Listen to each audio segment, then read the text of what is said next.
I wrote my master's on a narrative analysis of human encounter in the Gospel of Mark, particularly between Jesus of Nazareth and marginalized people.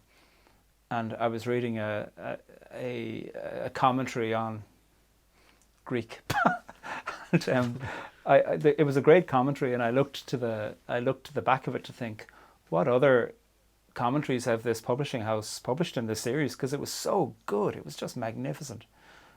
And there was, other biblical books written on the fly cover. They had, we've got other in this series. There's a commentary on the Gospel of Matthew, a commentary on First and Second Peter. There's a commentary on the Book of Revelation. There's a commentary on the Facts of Life. There's a commentary on the Acts of the Apostles. So nestled in there was this term, the Facts of Life, in the midst of all these biblical commentary books.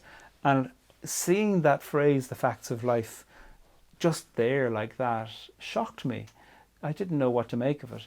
And this poem is, I'd say, 90% written in the 10 minutes after seeing that. Because I mean, it has modified some little ways, the form and the syntax, but I just couldn't get over what are the facts of life.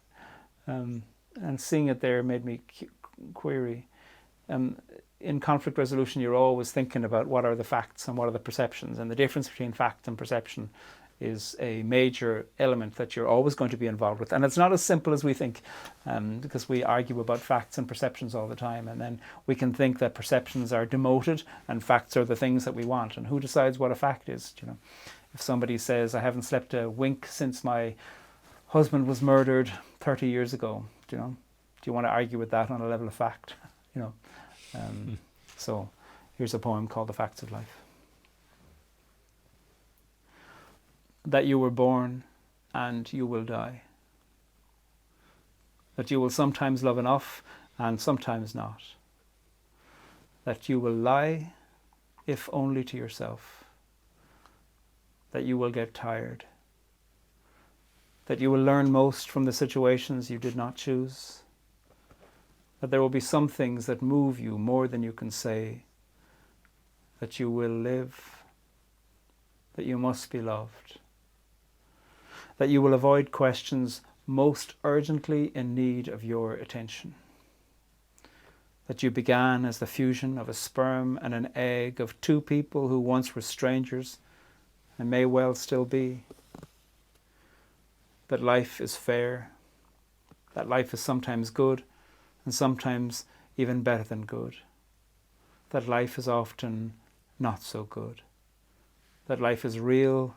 And if you can survive it well with love and art and meaning given where meaning's scarce. That you will learn to live with regret.